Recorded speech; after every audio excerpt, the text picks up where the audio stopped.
दीपावली की वो पवित्र सुबह, घर में दिए जल रहे हैं, मिठाइयों की खुशबू फैली हुई है। एक माँ जो अपने बेटे के लिए अपना सब कुछ कुर्बान कर चुकी है, पूजा कर रही है।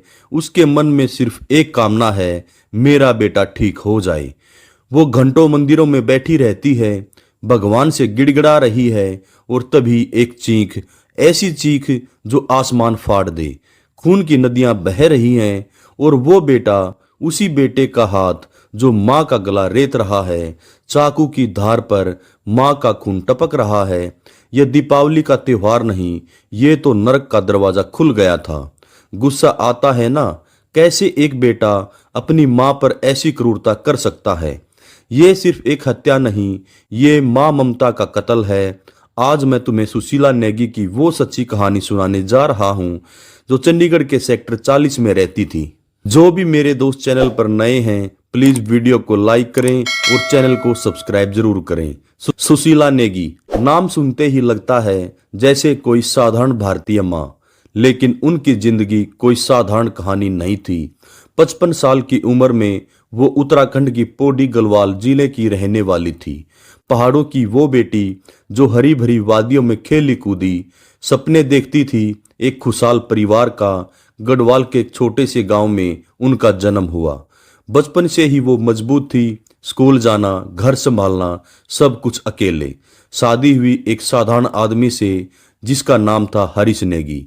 हरीश जी चंडीगढ़ आ गए थे नौकरी की तलाश में। सुशीला उनके साथ आई, छोड़ दिया पहाड़ों को। चंडीगढ़ ये शहर सपनों का था उनके लिए। सेक्टर 40 में एक छोटा सा मकान, वो मकान जो आज खून से सना मिला। सुशीला ने 2 बेटों को जन्म दिया। बड़ा बेटा, जिसका नाम मैं नहीं बता सकता क्योंकि वो निर्दोष है, सेक्टर 41 में रहता था। और छोटा बेटा रविंद्र सिंह नेगी उर्फ रवि। रवि जो 32 साल का था। सुशीला ने रवि को गोद में खिलाया, रातें जगाकर पढ़ाया। वो कहती, मेरा रवि डॉक्टर बनेगा, लेकिन किस्मत ने कुछ और लिखा था। रवि ने पढ़ाई पूरी की, पंजाब यूनिवर्सिटी में नौकरी लग गई। एग्जामिनेशन ब्रांच में क्लर्क लगा, अच्छी सैलरी थी। लेकिन सुशीला की आंखों में हमेशा एक चिंता रहती थी, रवि की सेहत की। वो बीमार रहता था। सेक्टर 32 के अस्पताल में इलाज चल रहा था। डॉक्टरों ने कहा था मानसिक तनाव है, दवाइयां लो। सुशीला ने कितनी दवाइयां खिलाई, कितनी रातें रोई। पड़ोसी पुलकित बताते हैं, सुशीला जी रवि के लिए पूजा करवाती, कहती, भगवान मेरे बेटे को ठीक कर दो। दोस्तों, क्या तुम जानते हो उसी पूजा के दिन रवि ने क्या किया? 3 साल पहले सुशीला का संसार उजड़ गया। हरीश जी का एक्सीडेंट हो गया था, रोड पर ट्रक ने कुचल दिया। सुशीला अकेली हो गई। रवि मुझे मारता है कहकर रोती। पुलकित कहते हैं, हमने देखा है रवि गुस्से में आ जाता, हाथ उठा देता। सुशीला चुप रहती। माँ का प्यार जो ठहरा। वो कहती, बेटा बीमार है, ठीक हो जाएगा। लेकिन वो बीमारी, वो तो दिल को खोखला कर रही थी। सुशीला की जिंदगी एक संघर्ष थी। सुबह उठती, घर साफ करती, रवि के लिए चाय बनाती, शाम को पूजा। दीपावली का महीना आया। सुशीला ने फैसला किया, रवि के लिए विशेष पूजा। पंडित जी बुलाए गए। घर में अगरबत्ती की खुशबू थी, मंत्रों की गूंज थी। पड़ोसी आकाश बेंच कहते हैं, सुशीला जी खुश थी। वह कह रही थी, इस दीपावली सब ठीक हो जाएगा। लेकिन रवि, वो रात को बाहर रहता, दोस्तों के साथ लेट नाइट आता। सुशीला चिंतित रहती, बोलती, कहाँ जाते हो बेटा? पूछती, रवि चिल्लाता, तुम्हें क्या मतलब है? 20 अक्टूबर 2025 दीपावली का दिन था। सुबह के 7 बजे चंडीगढ़ की सड़कें पटाखों की आवाज से गूंज रही थी। लेकिन सेक्टर 40 मकान नंबर 3384 में सन्नाटा था। सुशीला उठी, पूजा की, रवि के लिए, भगवान मेरे बेटे को सद्बुद्धि दे। वो मूर्ति के आगे बैठी थी। रवि रात को लेट आया था। सुशीला ने चाय बनाई, लेकिन तभी झगड़ा हो गया। क्या हुआ पुलिस को अभी पूरा नहीं पता, लेकिन पड़ोसी कहते हैं शायद छोटी सी बात पर रवि ने कहा, सुशीला ने टोका। रवि का गुस्सा फूट पड़ा।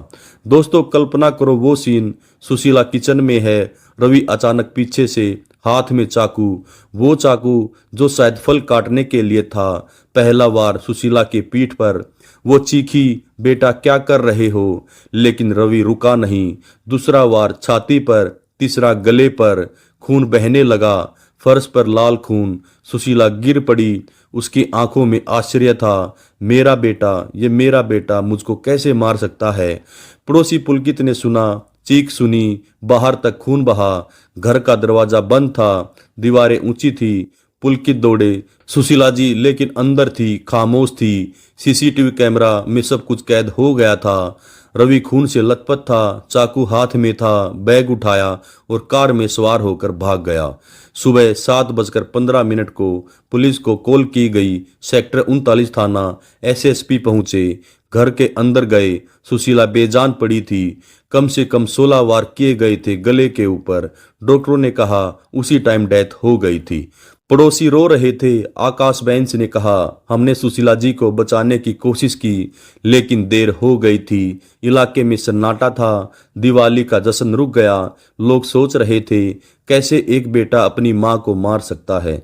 जिस भी मेरे दोस्त ने वीडियो को लाइक और चैनल को सब्सक्राइब नहीं किया है प्लीज वो कर लें। हाँ, एक बात और, जो भी मेरे दोस्त जहां से भी, जिस स्टेट से, जिस डिस्ट्रिक्ट से हमारी वीडियो देख रहे हैं प्लीज कमेंट में नाम जरूर बताएं। अब बात रवि की। रवि सिंह नेगी 32 साल, पंजाब यूनिवर्सिटी का कर्मचारी। अच्छी जिंदगी लेकिन अंदर से टूटा हुआ। 3 साल पहले पिता की मौत ने उसे हिला दिया। हरीश जी का एक्सीडेंट। रवि तब 29 साल का था। वो पिता का लाडला था लेकिन मौत ने सब कुछ बदल दिया। जिम्मेदारी आई, मां का सहारा, लेकिन रवि सह ना सका।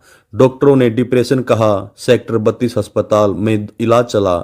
महीनों दवाइयां खाई, कभी ठीक कभी बुरा। रवि के सहकर्मी बताते हैं रवि चिड़चिड़ा हो गया था, छोटी छोटी बातों पर गुस्सा करता था। सुशीला ने सब सहा, रवि मारता, वो चुप रहती।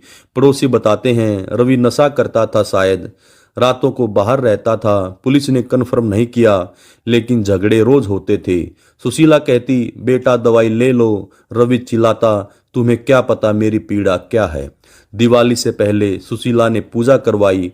पंडित जी आए, मंत्र पढ़े। रवि ने कहा यह सब बकवास है लेकिन सुशीला नहीं मानी।